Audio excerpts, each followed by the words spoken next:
Coming up on this edition of Pawsitive Entertainment, a high-powered literary agent and her equally famous Schumacher. Plus, Vet Check is all about pets who are carrying too many LBs. The SPCA of Texas presents Pawsitive Entertainment with Jocelyn White and her pug, Walter Cronkite. Brought to you in part by Luke Crossland and the Crossland Group and Arthur Benjamin and American Dog Rescue.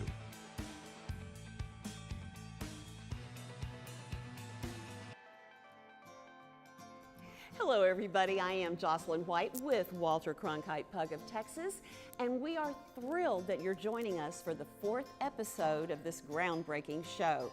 You know, Cronkite and I are especially pleased because this 6-week run of this show will give fans and family and friends all a chance to kind of see what we're all about and give us suggestions. We got 2 ways you can do that.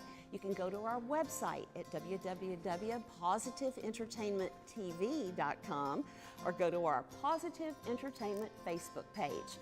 And our thanks to Anthony for the website and Jen Cruz, amazing job on the Facebook page. We thank you both.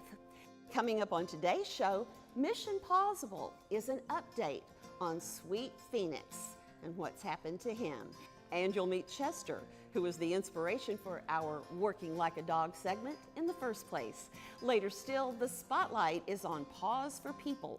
You'll meet veteran Terry Henry and the amazing animal group that was started by his daughter. But first, our hot topic of the day. Now, usually this is when James Bias, the president of the SPCA of Texas, will join us. But not today. We decided instead that you needed to meet this very special guest. He is the Dean of UC Davis Veterinary College, Dr. Michael Lairmore. And the school, by the way, has been voted by U.S. News & World Report as the #1 vet school in the world. Congratulations on your honor. Thank you, yeah. That's rather impressive, sir. Well, we are very proud of that. It took a long history, you know, a lot of hard work by the faculty and the staff, and we've always thought of ourselves as a premier school, and it's nice to be have that verification. The things that are coming down the pike in veterinary medicine, and who would know better than you? What are some of the things that are pretty outstanding in the field that you know about? It's an amazing time right now because veterinarians are really branching out into animals, people, and the environment, and using multiple disciplines to solve problems in veterinary medicine and animal health. For example, when we face a cancer surgery with bone, there's loss of bone, and in the past, the animal had to basically have either like if it was in the jaw, a lack of a jaw. Well, now we're working with engineers, bioengineers in medicine to create new bone grafts that regrow the bone and actually really reconstruct the dog's jaw so that they're fetching frisbees within about 4 weeks after surgery. So those kind of cutting edge things like that we're very excited about. And so you'll see a lot of that in the future where the veterinarians, both on the clinical side as well as the basic research side, are working in multiple teams to solve problems, very much like the medical field. We have very similar problems, cancer, infectious disease. We have very similar aging issues in animals, and all of those require a teamwork to really advance the field. Is there something that people are working on now that we will see the benefit of in the next few years or so? Yeah, I would say when we look at our clinical trials, we have about 80 clinical trials going on. It's very parallel to what goes on in the human field. When we look at those clinical trials, we're seeing things that are new advances that weren't predictable. A good example is we have a clinical trial in cats. Cats suffer from chronic inflammatory disease of their mouth. Gingivostomatitis is the name for that. And it's a real problem because the animals lose their teeth, they can't eat, and it doesn't respond to typical therapy. Well, one of our bright clinicians who was thinking about regenerative medicine said, well, what about stem cells?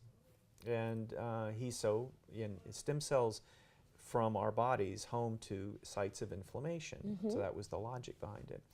And he tried it, it worked, and now we have a clinical trial in that. And what it really presents, and that trial filled within a month or two, because there was a lot of people that had these kind of animals that were suffering. But it really wouldn't have been tried even 5 years ago, thinking of stem cells for a chronic inflammatory condition. So you're going to see more and more of those kinds of, I guess, regenerative medicine, stem cells, multiple use of other types of fields to advance the field. We plan to visit and video that visit for an episode later in the fall. Now, Dr. Lairmore was in town to meet with one of his advisory board members. Her name is Jan Miller-Rich, and she is quite a famous literary agent. She also has quite a famous dog. His name is Schumacher.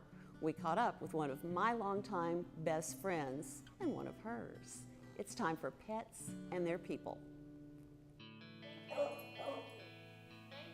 My mother said, you've got to have dogs. You have kids, you got to have dogs. And I said, oh, I don't want dogs to mess up my house. I love dogs, but I want them outside, there's fun.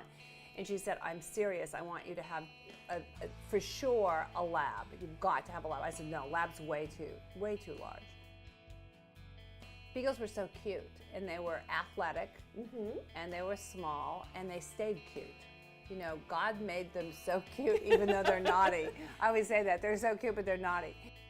So I went with 2 kids to pick out one dog, and there were 2 Beagles left in the litter. Now, how you could leave one of those dogs is not even a possibility. No. And that was the beginning of a love affair I can't even describe. Jenny sadly died when she was 6 years old, and of a renal disease.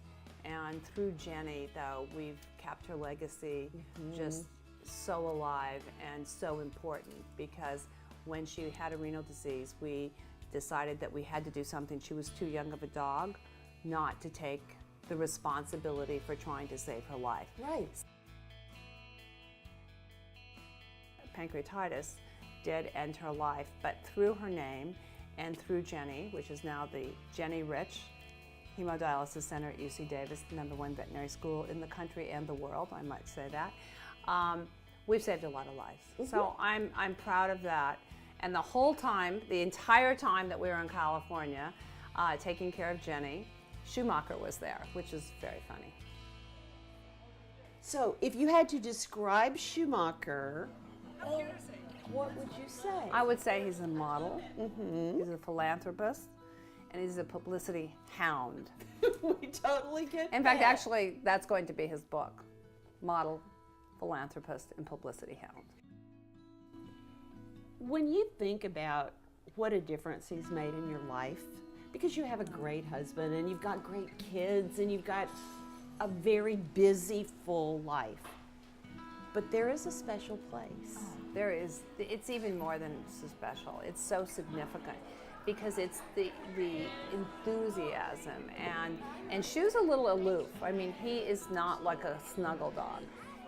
Jenny was a snuggle, yet he follows me when I'm at my office, and he's there if I go into the little conference room. He follows me right behind. Honey, he's like, he hears your voice and he perks up.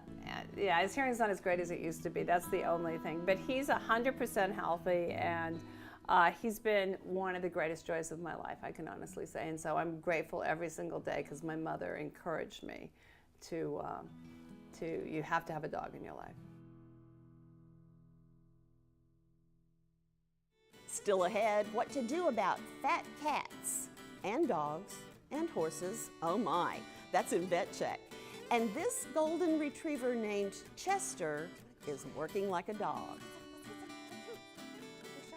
This is my favorite aisle right here.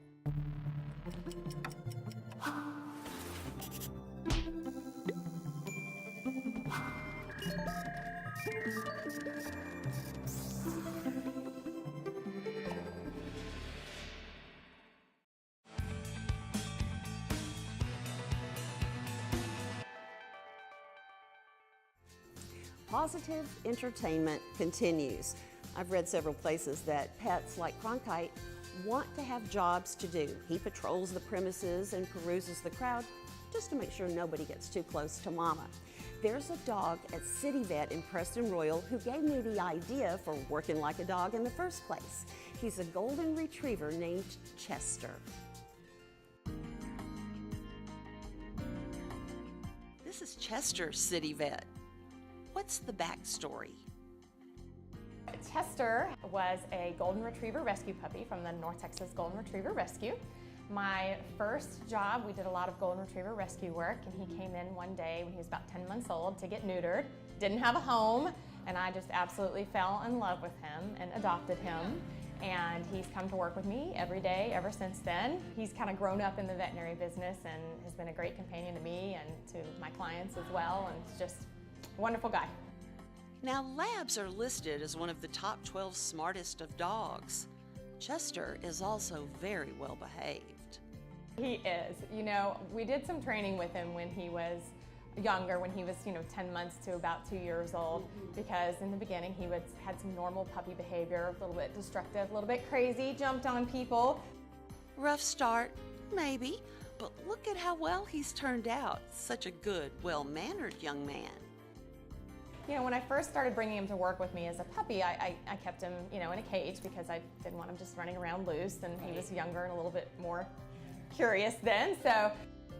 And then he gradually learned to just stay in my office with, the door closed, kind of like a little half door, and he could come out. And then we opened it up a little bit more, and he could kind of roam out into the other parts of the hospital. And he would still be very cautious about going into the lobby. He could, but he kind of knew, like, that dog doesn't look like it likes me. I better back off a little bit. So as time passes and the City Vet practice grew, Dr. Tate, I guess you could say that Chester did too. Now he has the run of the place. And I hear he even has a fan club.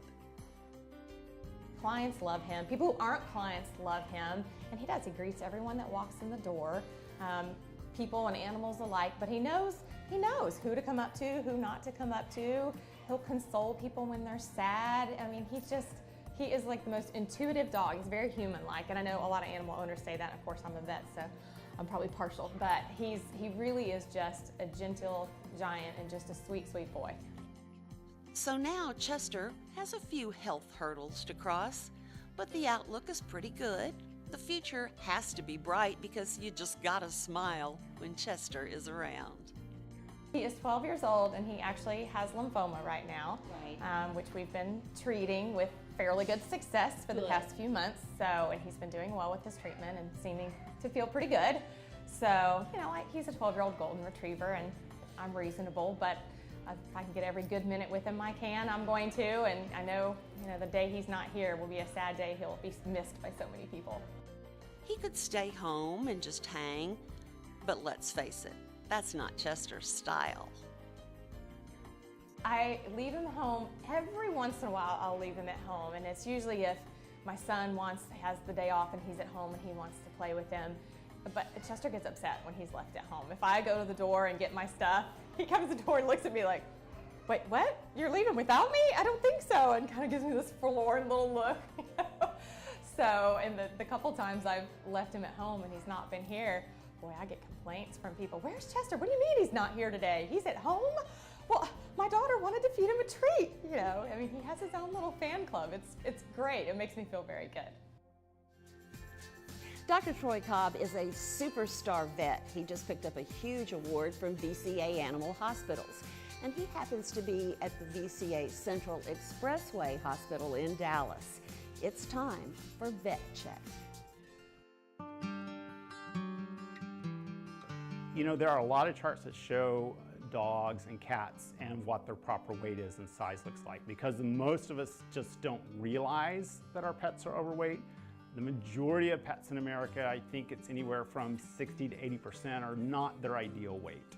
And our eyes get adjusted to these animals that are not their ideal weight, so we don't notice that they're getting overweight. In fact, we start to think that overweight animals are the norm, and they're not. So one of the things that we're doing to help pet families and encourage them is that we've created a chart where we take pictures of their pets before and after. So we like to show them the progress. Oftentimes, when you're in the midst of losing weight, you don't realize how good you're doing. So we want to acknowledge them. We also want to help them see the progress that they've made. And if we're not making progress, We need to know together so we can know what do we need to do different to help them. Do we need to change the food to a special diet? Do we need to change exercise program? Is the family feeding something at home that perhaps they should not and didn't realize they shouldn't feed? So one of the issues that we have is oftentimes people will feed their dogs people food. So when we talk about people food, what we mean is any food that is not made for a dog or cat. So things like a little bit of chicken, a little piece of cheese, a little piece of bread. Unfortunately, over time for our pets, that little bit builds up over time. And then people start to give bigger bits. So that's what we talk about when we mean people food. Those little extra calories a lot of times are what's getting pets and pet families in trouble as far as maintaining a healthy weight for their pet. So, it's just really, really important for our cats and our dogs to maintain a proper weight. We think it's fun and they're cute when they're overweight, and everybody thinks about the fat lab and so happy. The labs are happy in general, but the weight's hurting them. We know that if we make our animals overweight, that their lives can be shortened by 3 to 5 years. We don't want to kill our dogs and our cats 3 to 5 years before their time. So as their pet family, we need to take responsibility for what we're doing to our own pets. We want to extend their life, make it happy. We don't want to stress their joints. We don't want to stress their lungs. We don't want to stress their hearts. We don't want to make them prone to diabetes. These are all things that we can manage. So this is a situation that we all can easily handle. And your family doctor can certainly help you in deciding how to best do that, whether it's exercise, whether it's going on a prescription diet to help with the weight, and just really guide you along and encourage you.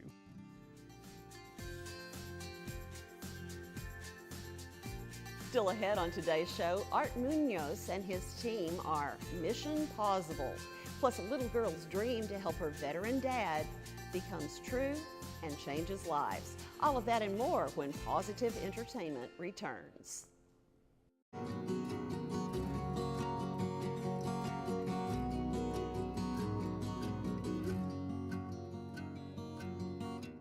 One horse,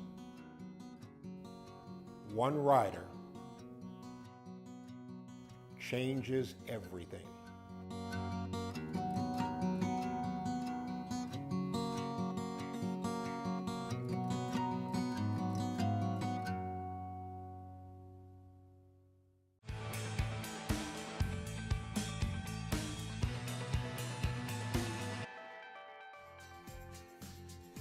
Welcome back to the second half of Pawsitive Entertainment. Art Munoz and his team, the Rescue and Investigation Team at the SPCA of Texas, do wonderful work. I call it the work of angels. We also call it Mission Possible, and we catch up with Art for an update on the Phoenix case. When I saw Phoenix, he was tied on a short chain inside a dark hole underneath the porch area. He was extremely malnourished. I mean, you can see his ribs, spine, hip bones. There was no food, no water. One of the things that I noticed on him immediately was what appeared to be burn marks down his back. That case took a little bit of investigating after that day to find out exactly what happened with Phoenix. We did type up an arrest warrant, and the owner did turn herself in for animal cruelty. What's up, Phoenix? This here is just a follow-up on Phoenix that we had seized several months ago from a horrible living conditions and environment at a residence in Dallas County. We're able to remove him from the property, and now, as you can see, with months and months of therapy from the burn marks down his back, he is completely healed, is ready for adoption now to find a new home. He's too strong for my kids. Goodness. Yeah, he's strong. I just love those happy endings. The story of veteran Terry Henry didn't necessarily look like it was going to have one, but thanks to a canine companion and the dream of his then very young daughter, let's just say they all combined, and Terry Henry and Paws for People are in the spotlight. Your daughter Kyrie fell in love with dogs. What made her want to found an organization with dogs helping people. We had a geriatric hospital in the community where we lived, and she used to go there and go from room to room to room. And when we got out of those places and left, she was just like a happy young kid. How did the prisons enter in? She had left to go to college at WVU. The federal prison system approached the university to see if they could help them find somebody in the community to help start a dog training program at the women's prison. We opened it with 4 dogs and 8 inmates. And today we're in 5 prisons. We have about 160 inmates training dogs and in those 5 prisons. You are a war veteran. I would have thought one of the first organizations you would have gone to help would have been veterans. We did try several years before we actually started a veterans program in 2009, trying to break into Bethesda and those kind of places up in the DC area, and always met with resistance. A retired Air Force colonel got involved with us, and he started opening some doors and really pushed the challenge to, if you can do all this stuff you're doing for kids and giving them service dogs, you can do it for veterans. We actually make them earn the dog by participating in training where they learn to use the dog versus just go walk into Walmart and the dog's well performed. The dog actually helps them maintain, control, and regulate their symptoms of anxiety and panic and anger. Could you have ever imagined that an animal could change your life this way? The answer is yes, now. 15 years ago, no. We can give you a litany of our clients who, within 4 or 5 months, are back to at least being able to function as long as they get that dog with them. So it's pretty amazing what they can do. It really is. Did you know that Augie, a golden retriever from Texas, holds the world record for gathering and holding the most tennis balls in his mouth? 5 at one time.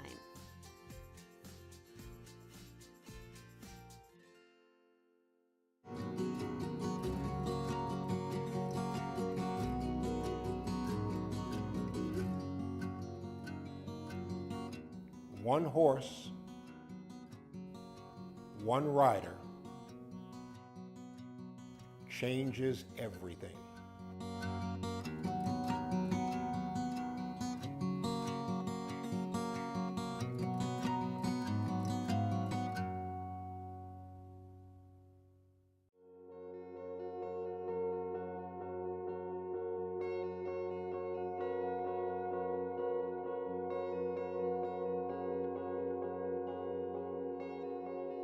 Every year, families in North Texas unknowingly spend hundreds of thousands of dollars in support of neglect, abuse, and disease. When you buy a puppy from a parking lot or flea market, you could be supporting the cruelty of puppy mills that profit from dogs bred in abusive conditions.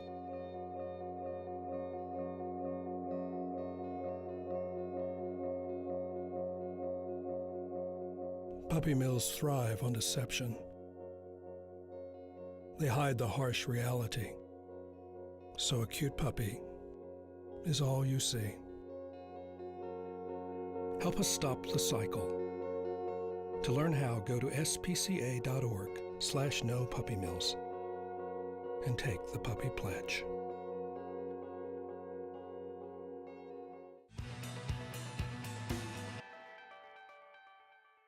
Before we head to our respective kennels, Maura Davies has her Pet Paris segment today. That's our smorgasbord of all things animal friendly.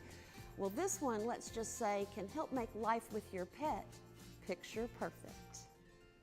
Yes, and I think this matches your little bed. Today on Pet Paris, a request from a special friend led to an amazing journey for Carrie Breen. What she discovered was a phenomenal talent in pet portraiture. And there, yes, thank you, thank you. I love animals. I've always had animals. I have an animal rescue, and so I've always I've always had a connection with them and a natural bond with animals. I've always loved art and photography. Ready, beautiful? Hi. That's Precious. It was truly just a natural connection for me to be able to get to bond with an animal, and I also feel like it's a treasure for the family.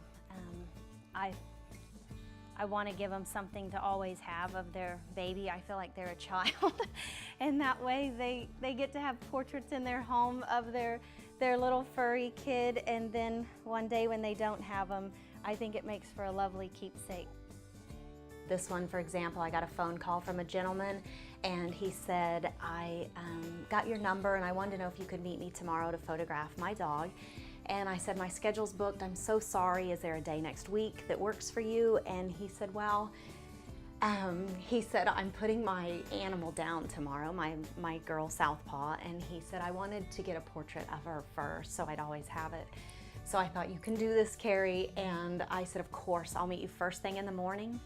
I got to the park and I had, of course, talked to myself and said, be strong, you can do this, it's 45 minutes. And out jumped Southpaw from this truck. Actually, he lowered her very gently, and then out got this great big cowboy with tears rolling down his face. And I thought, there's no way I'm going to be able to do this without crying. So he and I both cried through the whole thing, and we photographed Southpaw, and I think we truly captured her. She was so soulful, and she'd been his best friend and worked by his side every day, and she was ready, and she was so gentle and at peace, and I think we got it. So I love it.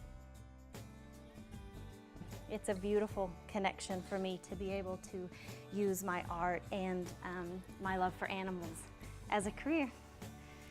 Ready?